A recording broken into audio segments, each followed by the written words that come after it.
അതപ്പോ അതോ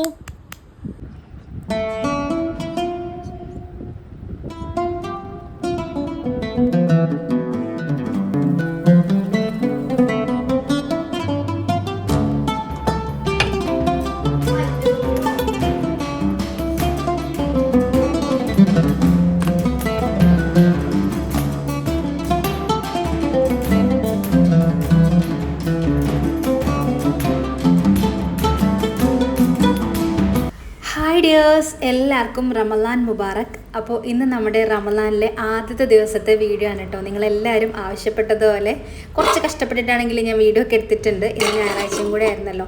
അപ്പോൾ എന്തായാലും നല്ല ഉഷാറൊരു നോമ്പാക്കണം എന്ന് വിചാരിക്കുന്നു. അൽഹംദുലില്ലാ ഇന്നലത്തെ നോമ്പ് നല്ല അടിപൊളിയായിട്ട് തന്നെ പോയിട്ടുണ്ട്, മാഷാ അല്ലാ. അപ്പോൾ നിങ്ങൾക്ക് എല്ലാവർക്കും നോമ്പൊക്കെ എങ്ങനെയാണെന്നുള്ളത് കമൻറ്റ് ചെയ്യണം കേട്ടോ. അപ്പോൾ ദാ നമുക്ക് ഇന്നത്തെ വീഡിയോയിലേക്ക് കിടക്കാം.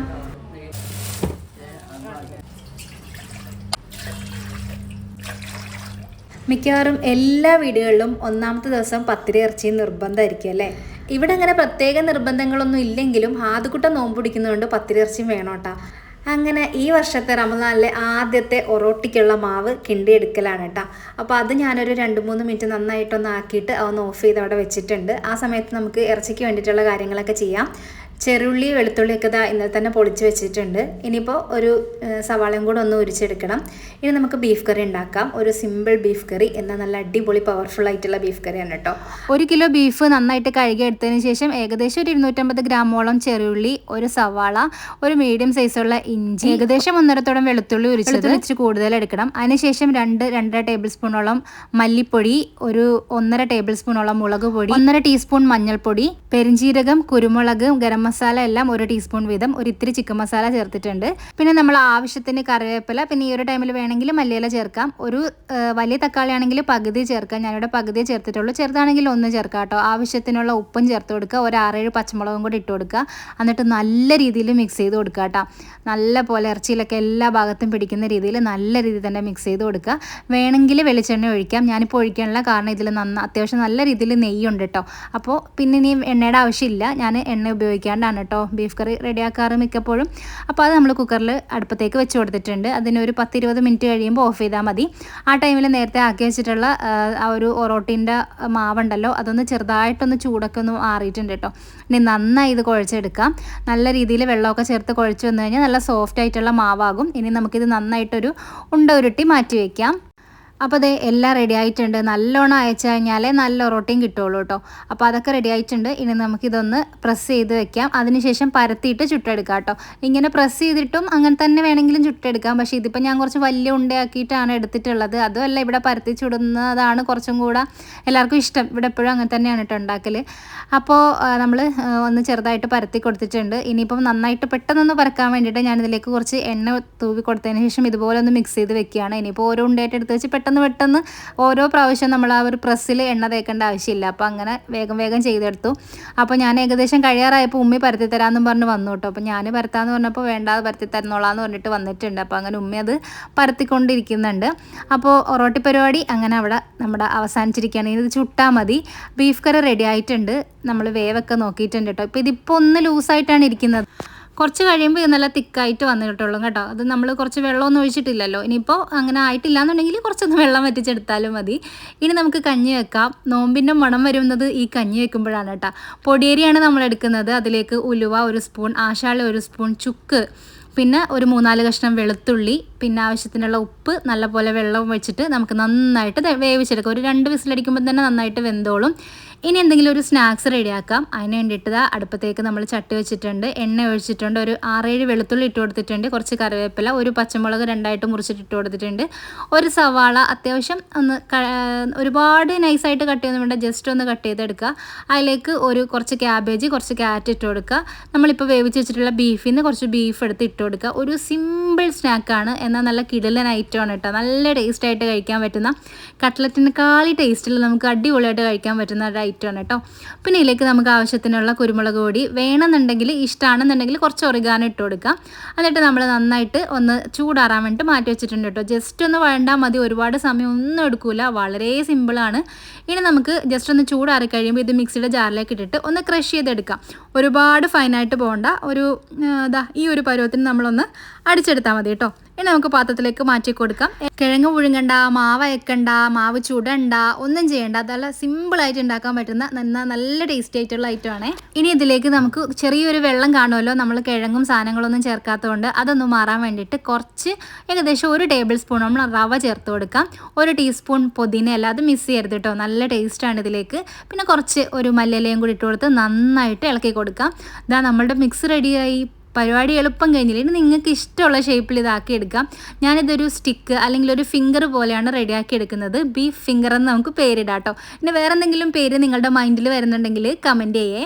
അപ്പോൾ ഇത് നമുക്ക് ചിക്കനിലും ചെയ്തെടുക്കാം, ബീഫിലും ചെയ്തെടുക്കാം, മട്ടനിലും ചെയ്തെടുക്കാം, ഒക്കെ ചെയ്തെടുക്കാം. നല്ല കിഡിലൻ ടേസ്റ്റാണ്. അപ്പോൾ ഈ ഒരു നോമ്പിൽ ഏതെങ്കിലും ഒരു ദിവസം നിങ്ങൾ മസ്റ്റായിട്ടൊന്ന് ട്രൈ ചെയ്ത് നോക്കണേ. ഇതുപോലെ നമ്മളെല്ലാം ചെയ്ത് വെച്ചിട്ടുണ്ട്. ഇനി നമുക്ക് നേരെ ഇത് ഫ്രിഡ്ജിലേക്ക് വെക്കാം. ആവശ്യമുള്ള ടൈമിൽ നമുക്കിത് ഫ്രൈ ചെയ്തെടുത്താൽ മതി കേട്ടോ. അപ്പോൾ ഇത് ഞാനിപ്പോൾ ഫ്രിഡ്ജിലേക്ക് മാറ്റുന്നുണ്ട്. ഇന്ന് പഴംപൊരി വേണമെന്ന് ഹാദുക്കുട്ടൻ പറഞ്ഞിട്ടുണ്ട് കേട്ടോ. ബീഫ് കറി ഉള്ളതുകൊണ്ട് പഴംപൊരിയും ബീഫും കൂടെ കഴിക്കാൻ വേണ്ടിയിട്ടാണെന്ന് പറഞ്ഞിട്ടുണ്ട്.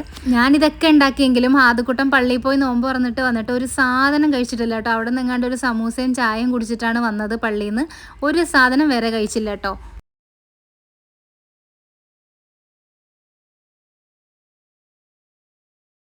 ഏകദേശം 2-2:30 മണിയായപ്പോൾ പിന്നെ ഞാൻ കുളിയും നനയൊക്കെ കഴിഞ്ഞിട്ട് പിന്നെ കയറിയിട്ടുണ്ടായിരുന്നു. പിന്നെ ഇനി ഇബാദത്തിൻ്റെ ടൈമാണ്. നമുക്ക് എന്തെങ്കിലുമൊക്കെ കാര്യങ്ങളൊക്കെ ചെയ്യാണ്ടെങ്കിൽ ചെയ്യാം. ഇനി എനിക്കൊരു 5 മണിയാകുമ്പോൾ കയറിയാൽ മതി. ഇനിയിപ്പോൾ എന്താ, ഒറോട്ടി ചുടണം, ജ്യൂസ് അടിക്കണം, കഞ്ഞിക്ക് തേങ്ങ അരക്കണം, പൊരിക്കണം, അത്രയൊക്കെ തന്നെ ഉള്ളൂ. അതൊക്കെ സിമ്പിളായിട്ടുള്ള പരിപാടിയല്ല. ചായയും കൂടി ഇട്ട് വെച്ച് കഴിഞ്ഞാൽ പെട്ടെന്ന് പരിപാടി കഴിയും.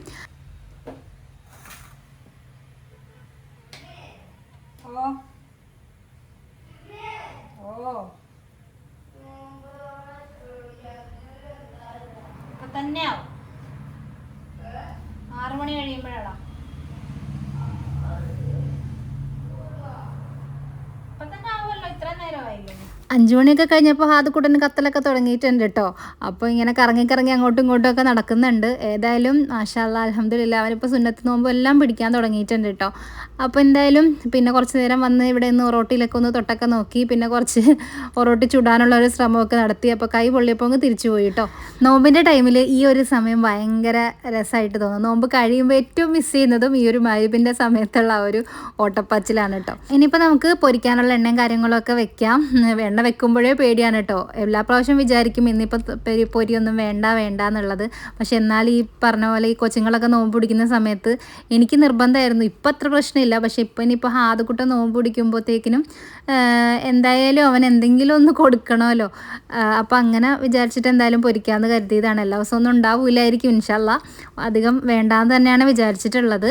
എത്ര വേണ്ടാന്ന് വിചാരിച്ചാലും കിച്ചണിൽ കയറി കഴിയുമ്പോൾ എൻ്റെ കൈ അറിയാണ്ട് ഇങ്ങനെയൊക്കെ ചെയ്തു പോകും കേട്ടോ. സത്യം പറഞ്ഞു കഴിഞ്ഞാൽ ഉമ്മ അതെപ്പോഴും ഇവിടെ പറയാറുണ്ട്. വേണ്ടാന്ന് പറഞ്ഞാലേ പിന്നെ എന്തിനാണ് ഈ കൈ അടങ്ങിയിരിക്കൂലേ എന്നൊക്കെ ഇവിടെ ഉമ്മ ചോദിക്കാറുണ്ട്.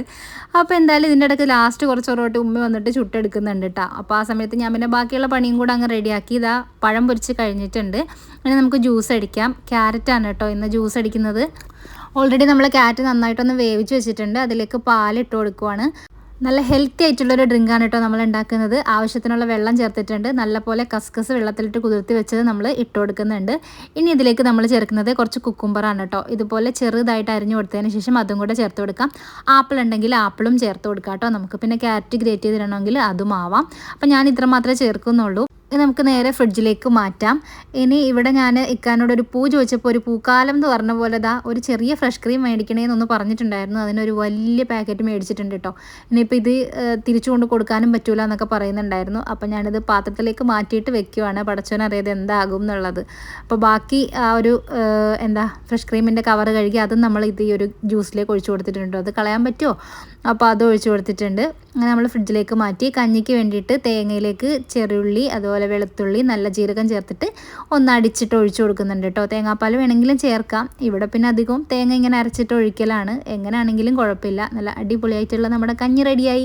ഇനി കഞ്ഞിക്ക് കൂട്ടാനായിട്ട് പയർ തോരനാണ് കേട്ടോ വെക്കുന്നത്. പയർ നമ്മൾ ഓൾറെഡി വെള്ളത്തിലിട്ട് വെച്ചിട്ടുണ്ടായിരുന്നു. കുക്കറിൽ ഒറ്റ വിസിലടിച്ചെടുത്തിട്ടുണ്ട്.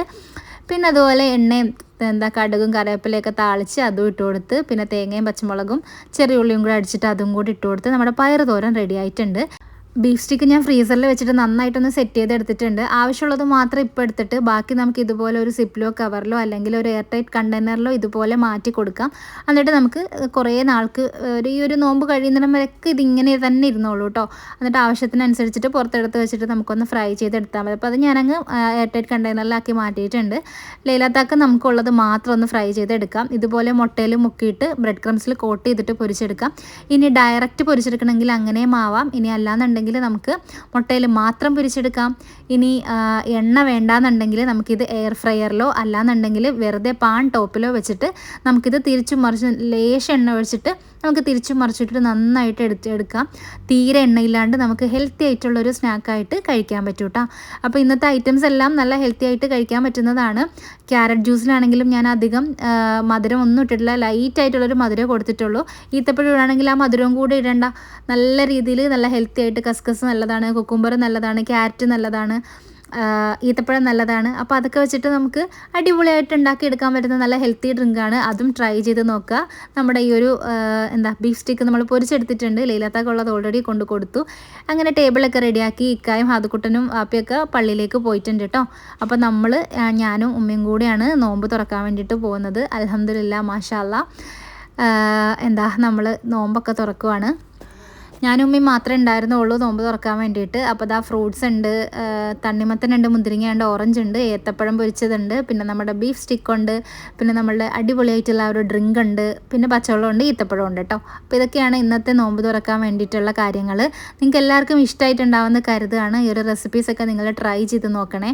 എന്നിട്ട് അഭിപ്രായങ്ങൾ പറയാനും മറക്കരുത് കേട്ടോ. ഇതിപ്പോൾ ഞാൻ സ്പീഡിൽ കാണിക്കുന്നത് കൊണ്ടാണ്. ഇതൊരു 6-7 മിനിറ്റ് എടുത്തിട്ട് കഴിച്ചതാണ്. ഈ ഒരു ടൈമിൽ അധികം ഒന്നും കഴിക്കാൻ പറ്റില്ല. ഒരു തണ്ണിമത്തൻ, ഒരു പഴംപൊരി, ഒരു നമ്മുടെ ബീഫ് സ്റ്റിക്ക്, പിന്നെ ഒരു ഗ്ലാസ് വെള്ളം, ഒരു ഗ്ലാസ് ജ്യൂസ്, ഇത്രയും കുടിച്ചിട്ടുണ്ട്. അപ്പം തന്നെ നല്ല വയറ് ഫുള്ള് പോലെയായി.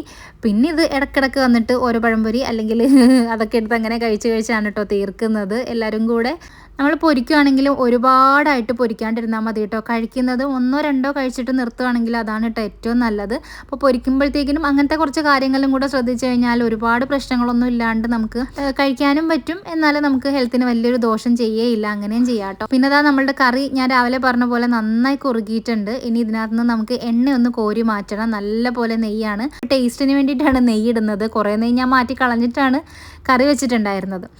അപ്പോൾ അൽഹംദുലില്ലാ നല്ല റാഹത്തായിട്ട് പോയൊരു നോമ്പായിരുന്നു റമദാൻ 1 2025 ആദ്യത്തെ നോമ്പ്. അപ്പോൾ എല്ലാവർക്കും അതുപോലെ ആയിരിക്കും എന്ന് വിചാരിക്കുന്നു. അടുത്തൊരു നല്ല വീഡിയോ ആയിട്ട് കാണാം കേട്ടോ.